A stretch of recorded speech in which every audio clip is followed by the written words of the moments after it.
How's it going, Arsenal fans? And if you're not an Arsenal fan and you're watching this, then I hate you, but thank you very much for watching. Let's get into 5 at 5. It's time for some therapy. The form league table. The last 10 games. The first 5, Arsenal won all 5. The last 5, we've lost 4. We've scored 2 goals in those 4. And it's absolute relegation form. It's awful.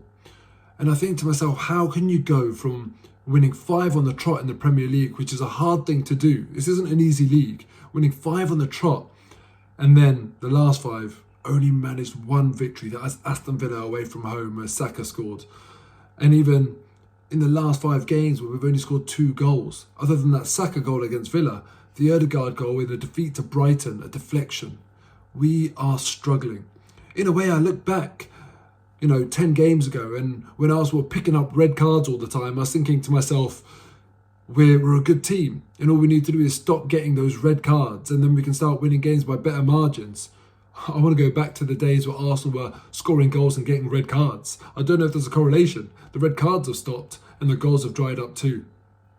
This is really, really worrying me. The last 5 games have absolutely derailed our season. And in those last 5 games, you look at Liverpool and you say, okay, tough team. Other than that, it's been absolutely awful. Which brings us very nicely on to point 2. Point 2, the next 3 games. These next 3 games are going to absolutely determine what happens to Arsenal Football Club this season. These next 3 games, if they weren't huge already, even before we lost the last 3, we were talking about all the games that remain in the Premier League season are cup finals. If there were cup finals before, I don't know what the hell these games are now. 3 World Cup finals, if you want to call it that. Starting with Chelsea away, then Man U at home, and then West Ham away. Now, put it in the comments below. I'm going to hand this one over to you guys. How many points are we going to get from these 3 games? As far as I'm concerned, we need to get 7 out of 9 to right the wrongs of the previous 3 games. That's what the target is. And it starts with Chelsea. I'm saying we cannot afford to lose in any of these games if we truly, truly want to get that top 4 and say to the other teams around us, Tottenham and Man United, who are playing the second out of these 3 games, that actually, do you know what? We're not going to give you that way back in. We had points and games advantage over Tottenham and Man United recently. And that has evaporated in recent weeks. 7 out of 9 is not what I think we'll get, but it's what we need to get. So please tell me in the comments below, what do you think we'll get? And every 7 out of 9 that you guys say in the comments below is going to make me feel very happy, but I don't think there's going to be many of them. Let me know in the comments below. Point 3. I don't know where you're watching from in the world, but in the UK, it's Easter Sunday. Easter, we're talking about Jesus Christ and resurrection. We should have known exactly what Arsenal were going to do on Easter weekend, because Arsenal are the one team in the league that resurrects other teams' seasons. Let's cast our minds back to Everton when we played them away at Goodison Park. They hadn't won for 8 games. Then we played Brighton. They hadn't won for 7 games. Now we've played Southampton. They hadn't won for 5 games. And what does Arsenal do each time? Opens the floodgates. Lets teams go and get that win that they've been searching for against so many other teams. Mediocre opposition in the Premier League. They can't score a goal. They can't get 3 points. But they come up against Arsenal and all of a sudden, there we go. Resurrect your season at our expense.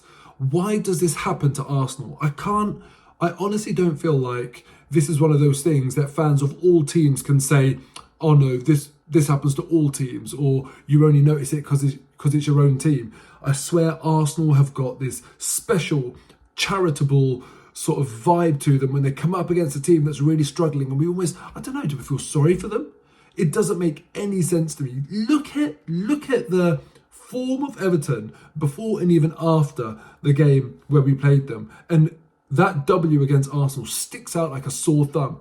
Brighton, they only scored 1 goal in their previous 7 games before they played Arsenal, and then when it comes to Arsenal away from home, it comes easy to them. Southampton, they got battered 6-0 against Chelsea just before, And now when it comes to Arsenal, we can't even breach their defence. You know, and people were saying to me, Fraser Forster pulled off amazing saves. Come on, no he didn't. Pulled off one really good save. Other than that, any other save that he didn't make, you'd look at him and say he should come under criticism for that. This wasn't about an unbelievable goalkeeping display.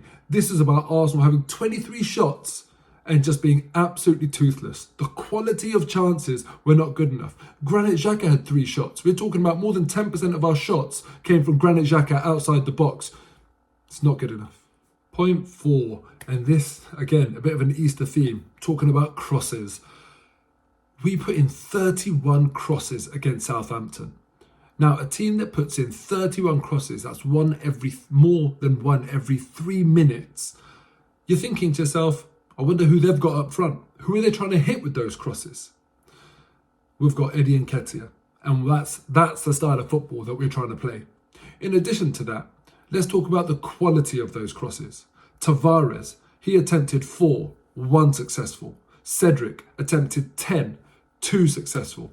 Martinelli attempted 3, 0 successful. Saka attempted 6, 0 successful. I mean, come on. These statistics I'm getting from FOTMob, and they paint a really, really bleak picture. First of all, what you're trying to do, you're failing to do it. And second of all, given the personnel you've got on the pitch, is it even the right system to play? It really, really boggles the mind. And to me, it really shows that actually, do you know what? We had no real plan or understanding in terms of how we're going to play to our strengths in this game and how we're going to bring the best out of what is already a chopped and changed, weakened team. Absolute nonsensical. Putting Cedric on free kicks baffles me. So many little things. I just do not understand for the life of me why we're trying to do this.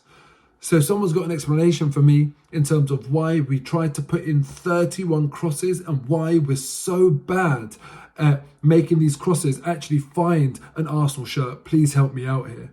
I guess that when I was watching the game on the eye test, Southampton was so good and so quick at getting men back behind the ball, but Arsenal did not progress the ball quickly enough. So when you're crossing it in, always Southampton had many, many bodies in the area. I mean, Arsenal, come on, it's not rocket science. It needs to be better than that. And certainly now, the next 3 games that I talked about earlier, if we don't buck up our ideas, the season's going to end pretty soon for Arsenal. And point 5, I'm going to read out a quote to you from Mikel Arteta after the game. And you might know what I'm going to be reading out already because it might have annoyed you as much as it annoyed me. To come here and play the way they played today and lose the match, this is football. It's not like basketball where you have 20 shots and the opponent has 1. You're always going to win. And in football, that doesn't happen. What are you talking about? Why are you talking about basketball? Before that, he said that this is football. You know, you to come around and play the way they did and lose the match, this is football. So if you're saying that, why are you banging on about basketball? To me, that makes it sound like you're still sort of not understanding the fact that we don't have clinical players. We don't have that striker that is going to convert chances. It's all well and good having a look at the XG and looking at it from that point of view, thinking, oh yeah, you know, we created enough opportunities, we had enough attacks. And yeah, in basketball, XG is always very high. It's leaving your hands and it's quite easy, pretty uncontested at times to go and score a basket. That's why you go and get 100-point plus scores in basketball. That's not football. So why are you talking about that? It's not relevant. It's like me saying, okay, well, if this was UFC, we would have been knocked out after 3 games of the season. These analogies are irrelevant. And to me, it worries me because I think to myself, does Arteta feel hard done by? Does he almost feel as though, oh, if we carry on doing this, then we will start winning? Well, actually, no. You need clinical players. You need killer players in a lot of positions and especially up front. So I get really frustrated when I hear nonsense like if this was basketball. It's not, and we need to be better. Anyway, that's the 5 at 5 done. I'm going to leave it there, and I'm going to see you after Chelsea, which is all I can say. I'm very nervous. But before I go, one thing I do want to say is that in my fan cam after the game yesterday, I mentioned the social charity orphan sponsorship that I'm doing, where it's all about you guys who watch, follow me on social media and that sort of thing, just donating a little bit. I'm asking for £3 from 1% of the people that follow me. And with that, we can raise loads and loads of money. And I just want to say thank you from the bottom of my heart, because the response from yesterday has been absolutely incredible. We raised almost £500 in the 24 hours since the game yesterday. And not only that, we're now less than £1,000 away from the target. So just a massive thank you from me. The donation again is going to be in the description if anyone does want to donate, but I really appreciate all of you who watch and who have contributed. Much love.